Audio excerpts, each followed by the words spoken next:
સદીએ સૂતરનો દોરો બાંધી ઝાડ સાથે બાંધીને હિંચકા ઝૂલવા માંડી. સદી હિંચકા ઝૂલતી ઝૂલતી આકાશમાં ઉડવા માંડી અને સદીએ આ પાટણના પીરોને કહ્યું કે અલ્યા પીરો, તમારા પાટણના જેટલા પીરો હોય એની પીરાય મૂકો. જો આ બધા પીરોને કૂદીને પાટણમાં ના ઉતરું તો હું 12 ભવની બારવટી નહીં. સદીએ એક કૂદકો માર્યો, પાટણની રાણકી વાવે આવીને ઉતરી. બીજો કૂદકે સિદ્ધરાજ રાજાના મહેલમાં પહેડો માંડ્યો. પાટણના પીરોને પછડાટ આપીને સદી સિદ્ધરાજ રાજાના મહેલમાં આવી. મહેલમાં આવીને સદીએ રાણીવાસમાં ધૂણાપો મૂક્યો. રાણીવાસમાંથી રાણીઓ અને દાસીઓ ધૂણતી ધૂણતી બહાર આવી. રાજમહેલમાં હોહો મચી ગયો.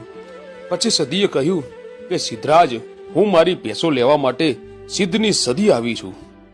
સિદ્ધરાજ સમય પારખીને સદીના પગમાં પડી ગયો અને સિદ્ધરાજે સદીને કહ્યું કે તમે ભેંસો લઈ જાઓ, પણ હું સિદ્ધરાજ રાજા તમને અમારા પાટણમાં બેસાડવા માંગુ છું.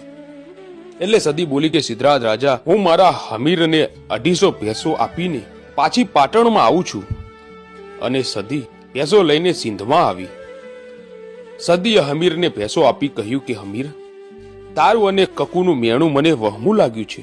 આજથી હું સિંધ મલક મૂકીને ગુજરાતના પાટણ જાઉં છું. આજથી તમારા ને મારા સદીના છેલ્લા રામ રામ.